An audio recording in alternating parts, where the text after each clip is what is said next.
Bear down, Bears fans. Welcome in to the Chicago Bears podcast.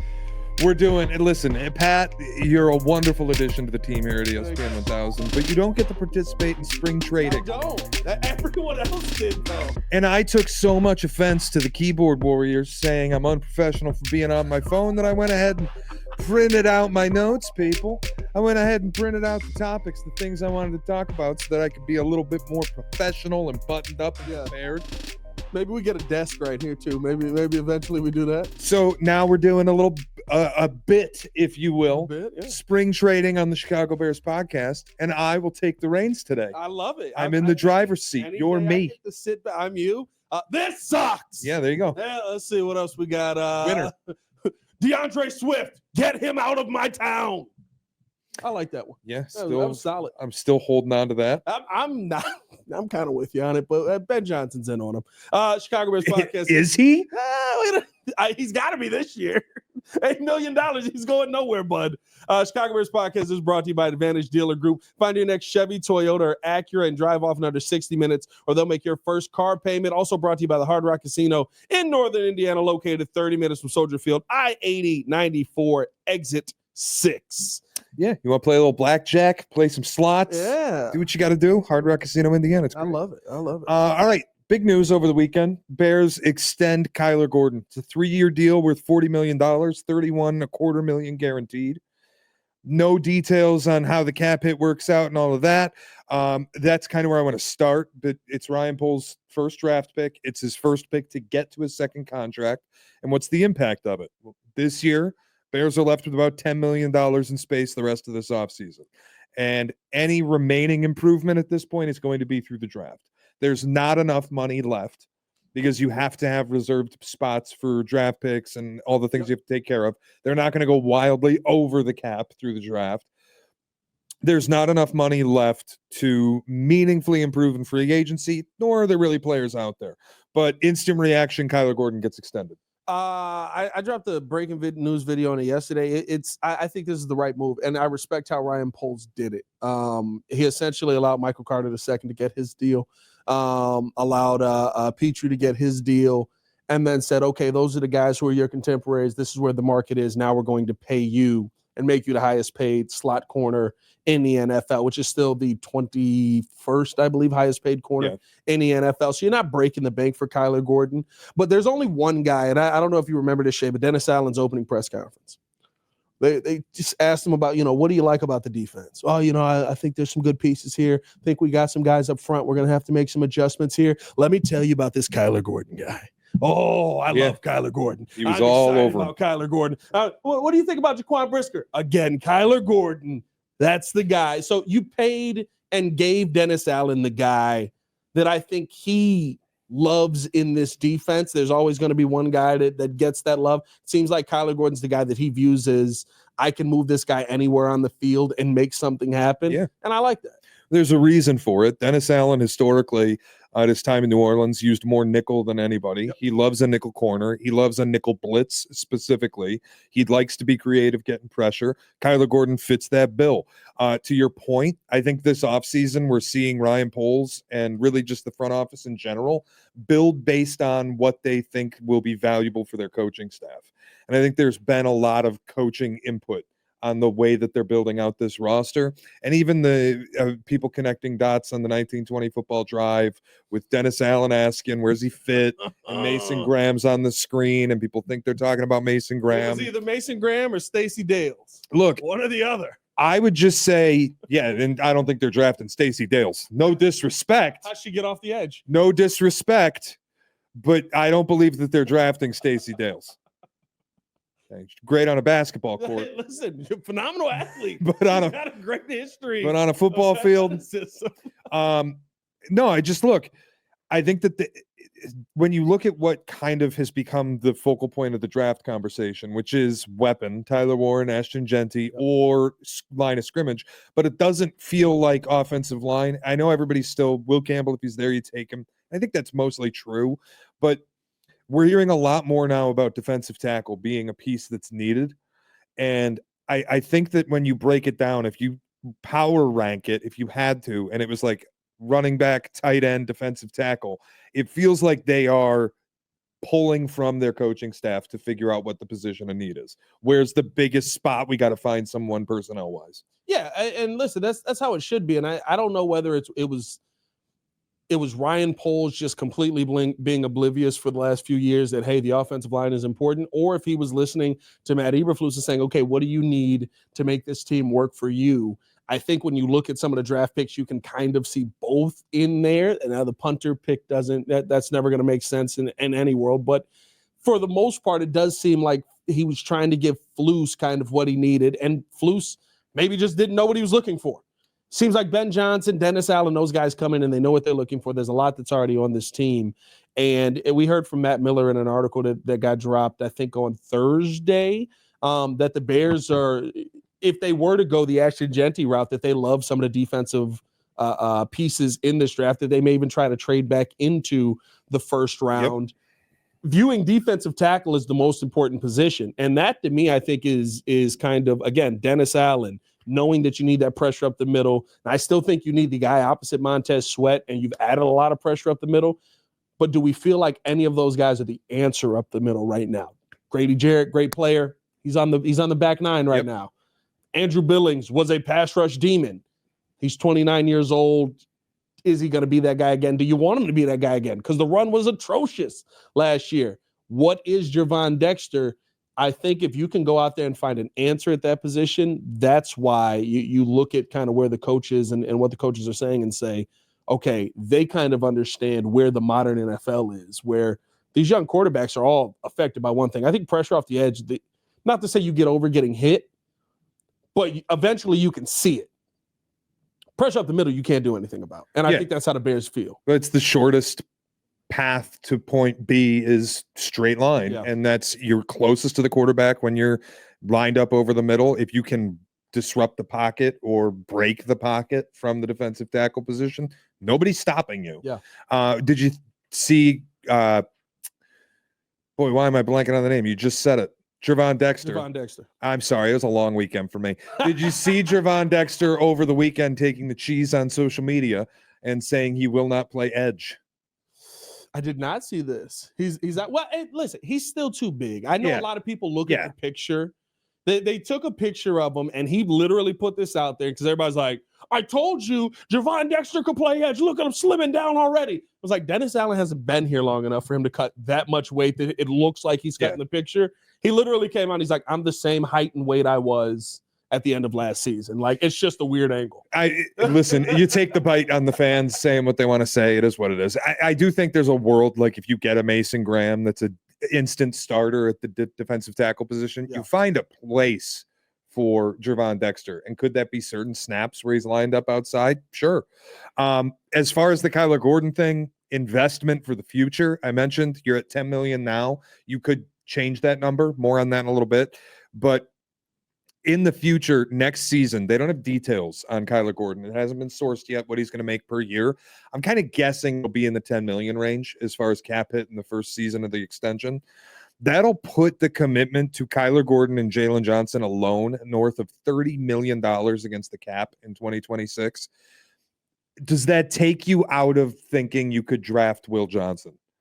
Because then you really have not only two guys who are extended where Jalen Johnson's among the highest paid corners in the league. Yep. Kyler Gordon is the highest paid nickel corner in football. Yep.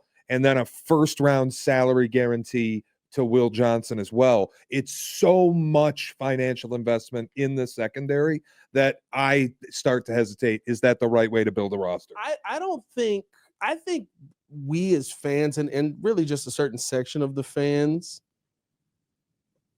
think we have a problem with that opposite DB.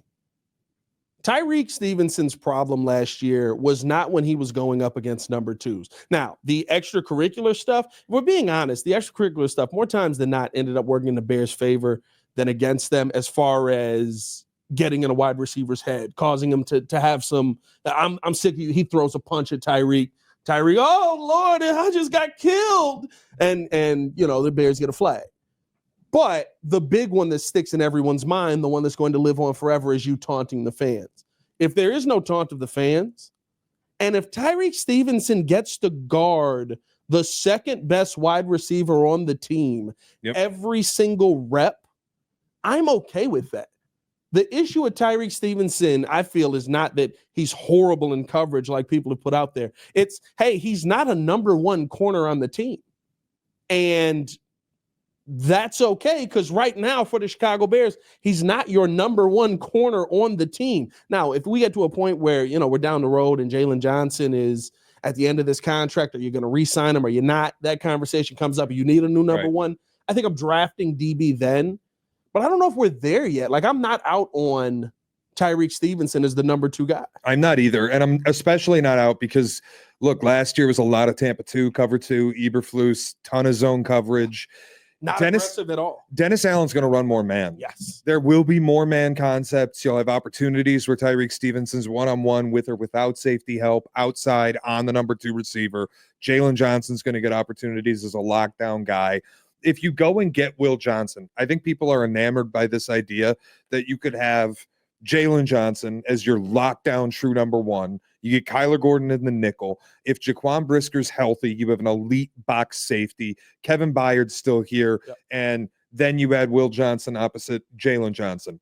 And you kind of create, I think people see it as, is that Richard Sherman and Cam Chancellor and Brandon Browner? And is that our Legion of Boom? It could be. I'm not even going to say that it's not. My issue is, what holes does that leave up front where you're relying exclusively on a really physical secondary to not only produce, but stay healthy, which, did everybody miss Will Johnson didn't stay healthy his senior year at Michigan? Or Jaquan Brisker checks entire career? Yeah. Even Kyler Gordon in spells, like you need everybody to stay healthy. I would just personally, now that this level of investment is here for the future in the secondary, I need to fix what's going on up front and know that it's fixed. Not we got Dio and Grady Jarrett and we feel like we're better. No, I need to know that it's fixed. Yeah, and I think that conversation is perfect because now you have to go young at every other position, right? Whatever Tremaine Edmonds ends up being this season, I doubt he's coming back unless it's like an all-pro number 1 season. You're probably going to have to go young at the linebacker position, and you're going to invest in TJ Edwards probably more than not moving forward. You're going to have to go young on the defensive line, much younger than you are right now because of the level of investment that you have there. Like that's the natural progression of things, and you can't miss.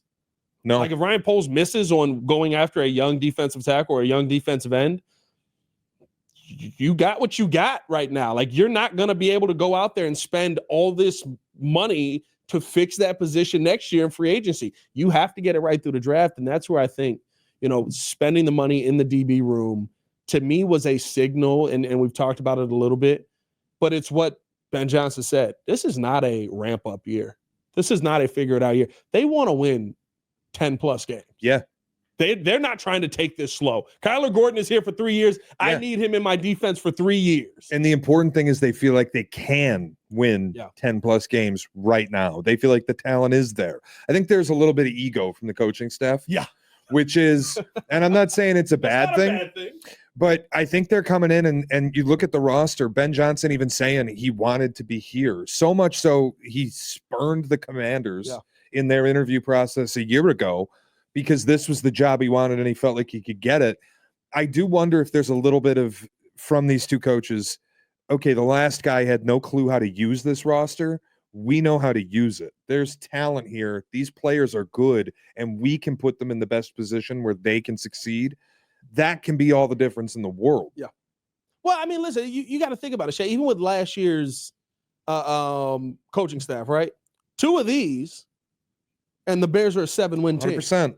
Like, you're, as far as we think this team is away, legitimately, 2 of these, and the Bears are a 7-win team last season. If you add take out one complete meltdown where you just didn't want to be aggressive in an entire second half, now you're an 8-win team. Like, those are things that, yes, they are excuses when you're trying to defend the Bears for they're not as bad as they are. But those are things that a coaching staff is going to come in, new coaching staff is going to come in and look at and go, yeah, I'm gonna do this, and we win that game probably. Like we're right there. It's also fair because, like, look, I'm a gambler, and the NFL, I bet on all these games, not all of them, but I bet on a lot of these games. And one of the things you like to look for when you're betting NFL is that ratty team that people don't think is very good, that might be getting more points than they should, and all they do is play close games. And if you trend that forward, look, it's incredibly rare. I'll use the Vikings as an example. They are kind of the exception to the rule where they've made this habit out of exclusively winning close games. The final Kirk Cousins year, the year before the final Kirk Cousins year, they won something. I think they were 13-1 in one-score games. And you go, that's impossible. So the following year, I was on Vikings win total unders because they can't replicate that. All they do is play one-score games. They're close to the competition, but the result is getting, frankly, lucky. Yeah. The Bears are the flip side. Before the end of season total meltdown where just everybody was over it, all they did was play close games exclusively, and they got on the wrong end of the results, whether it was not using a timeout, not converting a critical third down, giving up a critical first down on a third down try because you weren't aggressive enough, any number of minor decisions. And in the NFL, wins and losses come down to 3 or 4 plays. And it was the Bears being on the wrong side of those 3 or 4 plays. Yep. But it wasn't a case of a team that's miles back from the competition. No, they're actually right there. They just flipped the coin wrong every time. Yeah.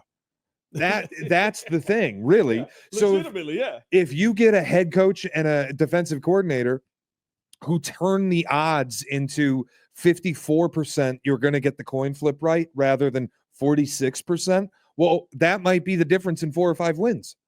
100%.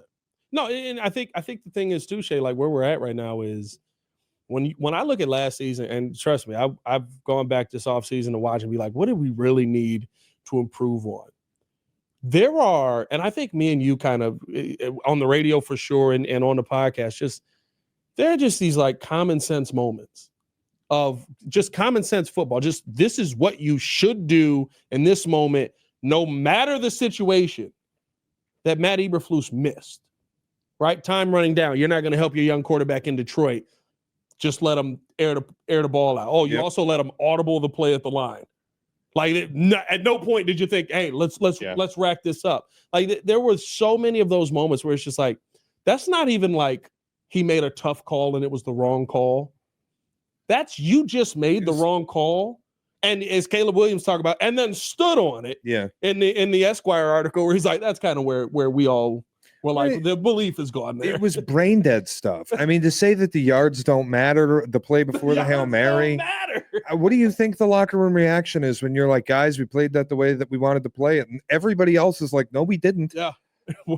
At some point, you got to own up. Okay, we messed this up. We'll do it differently next time. And I don't want to relitigate the whole thing, but the point I'm making is you went out and hired a head coach who's not going to make those stupid mistakes. That was he will make stupid mistakes, but they'll be different stupid. Yeah. Like, I'm not going to sit here and tell you that I'm going to agree with every 4th down decision that Ben Johnson makes, but Bears fans, you better buckle the fuck up and get ready for a guy who's going to go for it on 4th down. A lot. You better get ready for a guy who's going to be super aggressive in his decision making. Like that's his DNA. Who's going to be consistent in his aggressiveness. That 100%. was one of my big gripes. Flus at the 50. The EPA per play says you go for it here because of how you've moved down the field. First time he goes for it. Second time, for some reason, when we're down more, he's punting it to the other team because he wants the defense to get a takeaway. This guy sat down and talked about EPA per play. He talked about win probability added. He talked about all these things that are like nerd shit that I use when I'm gambling. And I'm listening to him, and I'm like, oh, my God. Yeah, I know, right? We got a real coach here. The bear claw was sharp that day. There'll be times where you'll feel like you're watching a kid play Madden. Yeah. He's going to go for it, go for 2. At times, you're going to be like, why? Yeah.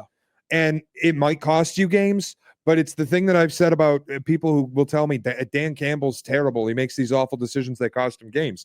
Well, that's not fair because he's made those decisions 100 times over the course of a season, and 80 out of 100 times it's responsible for winning a game. Yeah. So if you want to look at the 20 that cost a win and resulted in a loss, that's fine. Maybe they came up in louder moments, but I can't do it. It's successful more often than it isn't. I'm going to play the odds. Lose based on your philosophy. That's what I always say. And that's why I love what Dan Campbell does. Back to the Kyler Gordon extension. Yep. What does it mean for Jaquan Brisker? It means is he a cap casualty? You are on your because he's a Ryan Poles pick to me. I think that there's going to be a lot of leeway, right? Velus Jones 4 years here, 3.5 years with the Chicago Bears. There's not a single Velus Jones play that makes you think he should be here. Please, God, do not put in the comments about the end around his rookie year that resulted in a touchdown because he just got in open space and took off. We knew he was fast. There's dudes on the South Side that are fast. I don't want him to play for the Chicago Bears. I think Jaquan Brisker is going to get a lot more leeway. The one thing that I do believe, though, is that he's on a Tevin Jenkins season. This is it's not even hey, when you're out there, if you can stay out there for 17 games or 15 games, whatever it is, and be solid, we'll get you back in here. You got to be one of the best safeties in football, and which I think he is, and you got to be out there for 15 games. Yeah. The 15 games is the question. I do think he's one of the best safeties in football. I don't want to get rid of Jaquan Brisker, but he's not on the field enough for me to be like, that guy's one of the best safeties in football, bar none. And for me, it's also a reality, and this goes back to the Will Johnson thing too, but if you were to draft a corner in the first round this year, it's just say it breaks out in a way where Will Johnson's the best player on their board and they fire. Yeah. I can't have two guys making top flight money at their positions in the secondary, another first round pick on my secondary, and also give the money it would take to retain Jaquan Brisker. You have to eventually make decisions on players. And it's not anything about whether or not Jaquan Brisker's good enough to earn a second contract. I would 100% believe that he is, but he's got to go out, play 15 games and show it. And then we can have that conversation. Yeah. And it's where I kind of just ultimately land on. I don't really feel like they're going to go perimeter in the first round of this draft as much as people have started to smoke about Will Johnson. I don't think it's going to happen because I think that they like what they have. I think they believe Tyreek can improve. And I think they want the open door to be able to pay Jaquan Brisker and have it make sense and not eat up the cap sheet. Now, what I will say is this on the Will Johnson thing, right? If they were to take Will Johnson, first off, it's the pick I'd be most confident in. I don't know who the DB scout is. Raise right now. This guy has not missed. Tyree Stevenson's a good DB. He's just a knucklehead sometimes. Jaquan Brisker. You've added in Jalen Johnson, who I don't know if he was there before Poles or not, the scout, but I don't know if that guy was there before Poles. But Jalen Johnson's a hit. Kyler Gordon is a hit. You just paid him. I'm sure they sent him some Kevin Byard tables. Like, do you think this guy fits with our team? That's a hit. Like Jonathan Owens last year, in moments you're like, oh, this guy's making impact plays. Like, wait a minute, that's a hit. Like, you're getting the DB position right. I would feel confident that Will Johnson is the right answer if you took him there. What it does indicate, though, is, which is going to happen eventually, you're going to go cheaper. You're going to go with the guy that I don't have to pay for the next 5 years in that situation. And eventually it's going to happen, Bears fans. I keep telling you, prepare yourself. Your favorite bear is going to be cut. It's not going to make sense. Or traded or whatever it is. It's not going to make sense. You're going to sit there and look at it and be like, I hate this. And I'm not going to tell you shouldn't hate it. But it's because they're spending money in the right spots. Price doing business. And look, the Will Johnson thing, I'll just say, and then I'll leave it at this. The pedigree speaks for itself. Go back, honestly, look at any preseason draft board you want to. Go ahead. He was the projected number 1 pick in the draft. Yeah. Before college, the season started, Will Johnson was consensus the best player in the draft. Granted, it was viewed as a weak draft. Yeah, him and why am I blanking on Tennessee? James Pierce Jr. Yeah. Mason Graham was up there too. What a switch this season has taken. But yeah, no, Will Johnson was preseason the number 1 dude, the number 1 player, top of everybody's big board.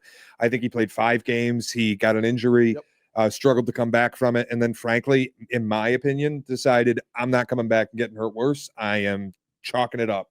I got a chance to be top 15 pick. And now he's kind of like, he was lower. He's kind of risen back to where he should be. there's a chance he's the best player in the draft, and you get him at 10, and you just come home like, we found Sauce Gardner, rookie year Sauce Gardner at 10. This is incredible. I have a hard time with corner in the first round. It's gotten a little more of a premium on it now that guys have gotten paid to a certain extent, but it's not what quarterback will ever be. It's not what left tackle will ever be. It's not what a defensive lineman will ever be. That's where I struggle with it. I don't think they're done spending. I think they will make moves to retain people. So who's next to get an extension? That's a good question, because my mind instantly goes to TJ. I think he is as tough as it is to say, he might be the best player on your defense right now. He might be the best player on the defense right now. I think he's the most impactful piece that you've had. I don't know how Dennis Allen is going to use TJ Edwards per se, how he fits into the future of this team. I don't believe that TJ has the measurables. I think he has the mindset 100%, but I don't know if he has the measurables to be that middle linebacker in this defense. You kind of want you want Tremaine Edmonds. Literally the piece you want is Tremaine Edmonds, but you need him to play it at that all-pro level. But I don't know how if you're Dennis Allen, how do you let a guy like TJ Edwards leave your building at any point? Yeah, I think he's definitely a candidate. I think next up is Joe Thuney, personally. You know what? I tell you that's the obvious one. You got to get that done. It has to. You don't trade what you gave up to get him and then not extend him. And whether or not it's the right move, you're going to pay Joe Thuney tackle money. Yep. Whether he plays tackle or not, to be your left guard. It's going to be a fortune, top of the market. But the benefit is it will lower the number this year against the cap and will actually offer a little more flexibility this season. Yep. I think Thuney gets done, whether it's pre-draft or post-draft. I think it's before OTAs or like the mini camp rather. This will get done relatively soon to me. Yeah, it has to be Thuney. Yeah, that's I take it back. That is the only option. I didn't think about the fact that we still haven't extended him, because at this point it does make sense.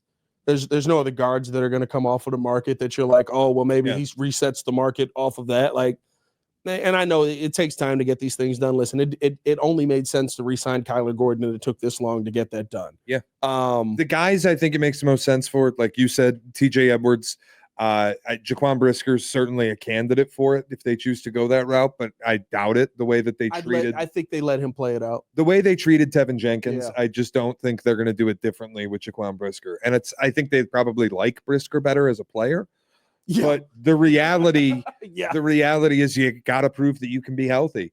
And then honestly, and people are going to vomit. People might get mad at me in the dreaded comments. DeAndre Swift, Braxton Jones. I don't agree with that one. Only because I do. Now, here's the one thing I will say. They love him up there. Yeah, they do. They love Braxton Jones. They love the measurables. They love everything that he can be. I don't know if Braxton Jones gets this new ceiling with Ben Johnson here or not, with Dan Richard. Maybe he does, and we're having a completely different conversation by the end of the season. But Ben Johnson said something that I think is kind of contrary to a lot of the people that we brought in. It was the first thing that my offensive linemen need to be able to do is pass block. So outside of that, like, everything else is great. You have to be able to pass block. There is it's not even a stigma. The proof in the pudding on Braxton Jones not being able to deal with a bull rush. You've seen the schedule this year? Yeah. Braxton Jones is going to get bull rushed a lot. There are players, I remember last year, Jared Verse is more of a speed around the edge. He has a ton of strength, but he uses it more to get you off balance and then push you out of the way to get inside.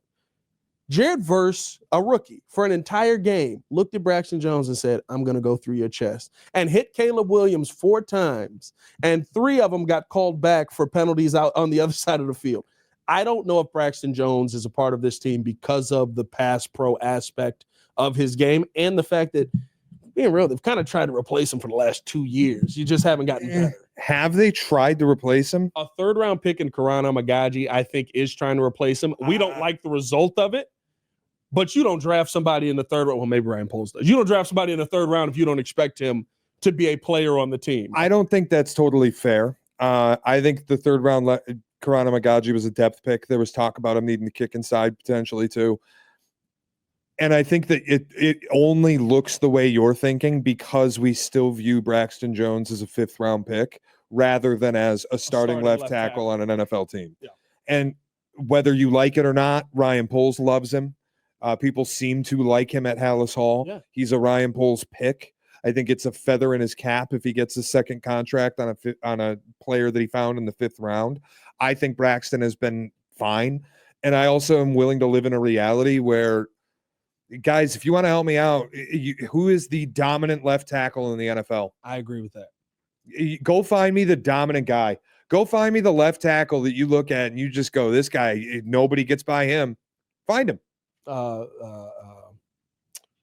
God, why am I blanking? San Francisco. Trent Williams? Trent Williams. Yeah. Trent Williams. No, at this point, Trent Williams dominant still. 3 years ago. Trent Williams still pretty dominant. At this point. But the thing about but I agree with you, and I say because PFF always gives you Braxton Jones as a top 10 tackle, and my retort is always name me 10 great tackles in this NFL. Well, that's the thing. I think you're at 3 and then solid. If you want the Trent Williams debate too, you had the one left tackle, and this is prior to this year. Like when I say it's not prime Trent Williams, it's what Trent Williams is now and what that offensive line is now ain't what they were a few years ago. It's like Jordan Mailata might be the best in the NFL right now, and he's great, but he's not like Ronnie Stanley top 5. Maybe. Yeah. Like it's just there's not a guy that jumps out and you're like, this is the dominant dude. And the reality in San Francisco, they had the opposite problem with the Bears. They had an incredible left tackle and not a whole lot else. Yeah. But everything else looked better because you had an incredible left tackle. And that's where I go, well, now the Bears are in a position. They have everything else and an okay left tackle. Can the left tackle look a lot better because you have good everything else? Yeah. And it becomes less of an issue. Like I'm not jumping to replace Braxton Jones with a 1st round pick because I kind of want to see what this looks like. I would be because, and I think this is kind of, remember the conversation we had, Justin Fields, Caleb Williams, right? The big debate was, well, if Caleb Williams' floor is Justin Fields right now, you're in a better spot. I think there are, I would say 3 guys in this draft at that left tackle spot who feel like they are Braxton Jones's ceiling. Where I look at Will Campbell, I don't think Will Campbell gets to us. I'm still one that says Armand Membo is the best tackle in this draft. Find a way to make it work on the left side. He's that good of an athlete. I think it works. Like we're acting like we've never seen this work in NFL history. All of a sudden, no, it does. It works, you know. And then I would still have a Josh Simmons in my mind if you're the Bears, because Josh Simmons may end up going. The more people that keep rising in this draft, I'm like, well, Josh Simmons' name ain't on that list. Well, so that means he's falling further and further, which means he's getting near that 2nd round. Here's the other reality, though, too. It's Darnell Wright entering year 3. If he has a good year 3, he's extension eligible. Yes. Right? If you extend Darnell Wright at big tackle money, do you think you're going to pay him among the top tackles in football to be on the right side of the offensive line? Because I got news. You're not. And that's where if I'm drafting a left tackle today, then I lose the opportunity. Like I'm going to have to pay tackle money, and it's not right tackle money or left tackle money or right guard money or left guard money. It's just straight tackle up money. You get tackle money. It doesn't matter which side you're on. I'm going to have to pay him like Penei Sewell to be on that side of the line. Not in my world. And maybe the Bears can do it. But guys, if you think the Lions are going to keep Penei Sewell on the right side of that line once Taylor Decker's done, you got another thing coming. Yeah. They're not paying him the money that they're paying him to be over there. If you start making money like that, you got to be on the left side. So I'm okay with keeping Braxton Jones this year. And if Darnell Wright is really good and you pay him and you extend him, move his ass over. He's on the left side now, and we'll figure out right tackle again. But I think even if that's the conversation, do it now.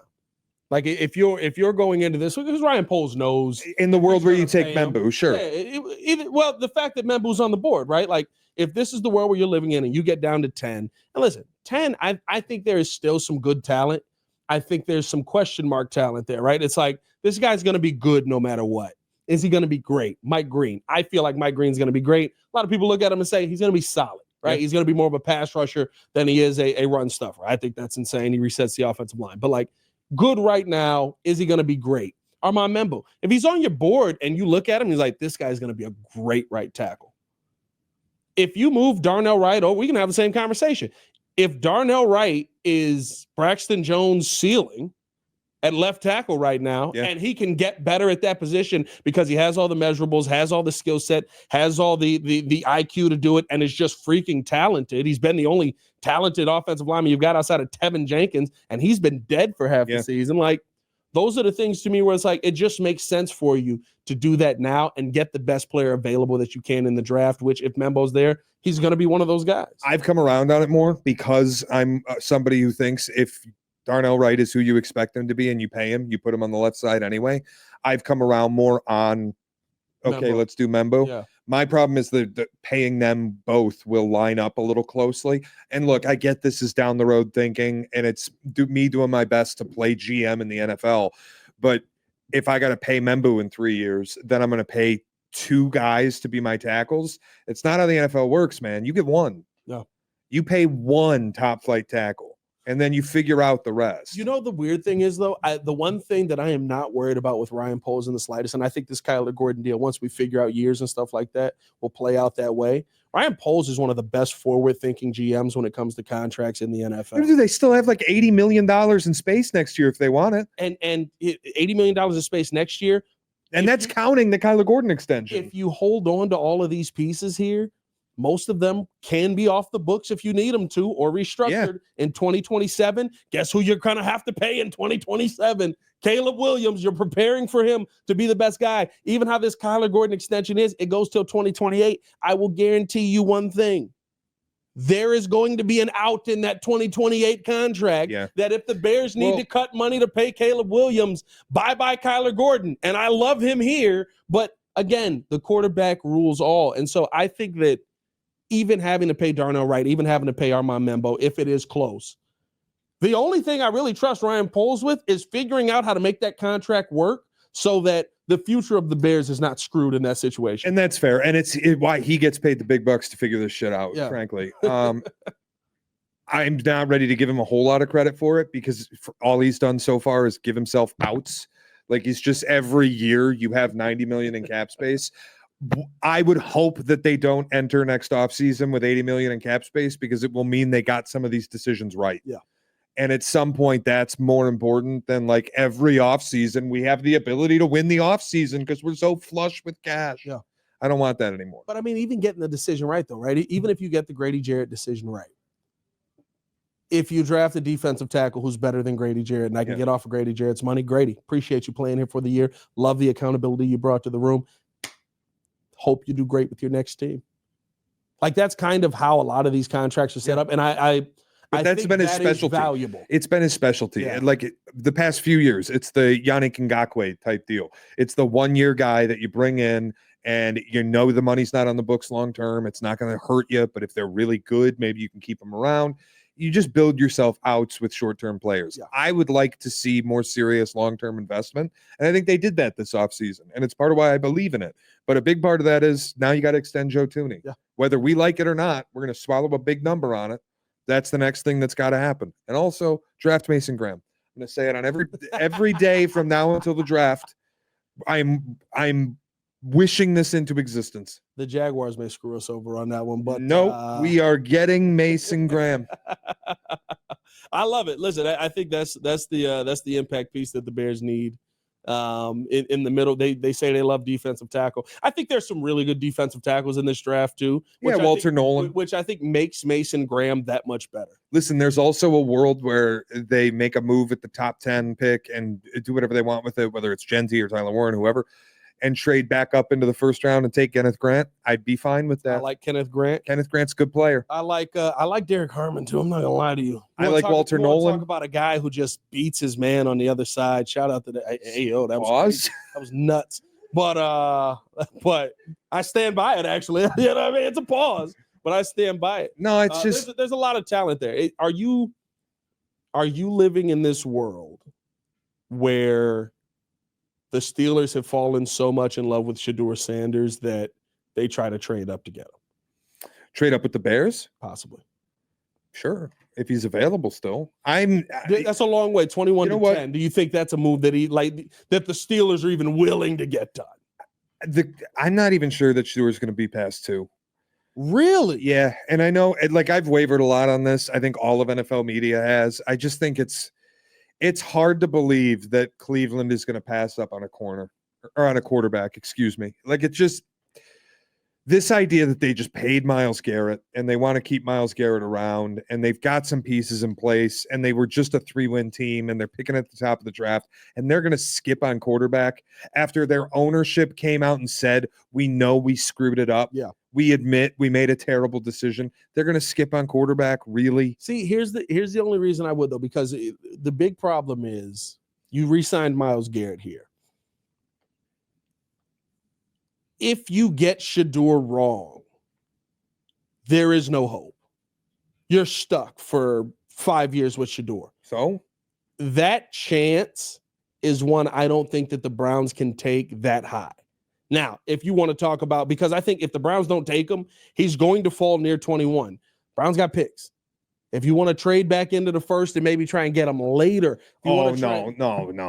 You can't be giving up extra picks to go get a guy you could have just had it to. But here's why I say that, though. The impact piece that's going to be there, like, you feel better about that if I look up and I'm like, oh, Travis Hunter is literally the best defensive player in this draft, which I don't think he is, but he's the best guy that we can get there. Oh, by the way, we also got Shadeur, who's his boy, later on in the draft.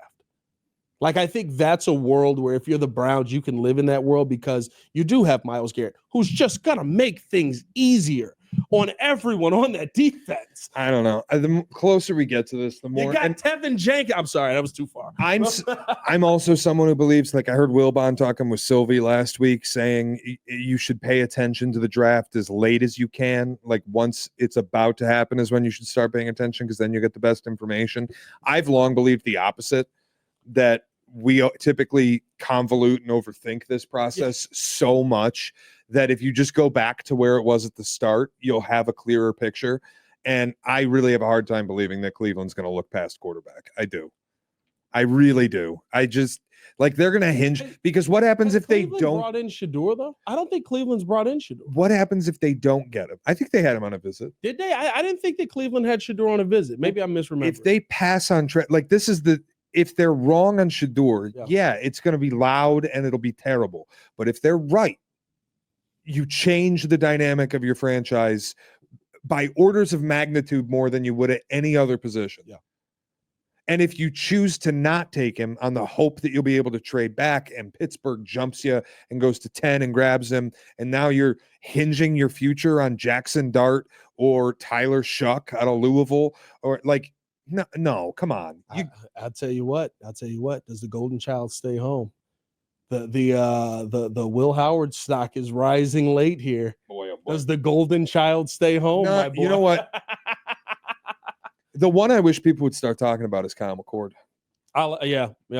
But that's a topic for a whole nother day. If the Bears needed a quarterback, I could do some Kyle McCord shows, man. Do we need to towel you off here, buddy? You'd need to towel Tyler Aki off a little bit.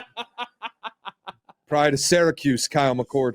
Anything else you got for me before we get on out of here? Nah, man. Listen, I think this is. I'm gonna let you handle the sign off. You're the goat at it. I mean, come on, dog. You gotta go give it a try.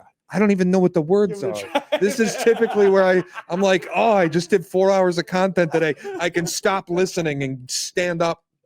Hey, man, appreciate you guys for tuning in and showing love. Hit that like button, subscribe to the page, leave a 5-star review. Y'all know what to do. For Shea, Norling, it's your boy, Pat the Designer. Let us know how you guys feel in the comments below on the Kyler Gordon deal, on where you think this is going to affect the Bears in the draft, and, of course, on the future of this team. We'll be back tomorrow. More content. I believe Courtney tomorrow. We'll see. Courtney might be. I expect Courtney tomorrow, and then if you're disappointed, sorry. Y'all stay safe out there, Chicago. Bear down. One love. Peace. I could never have done all that.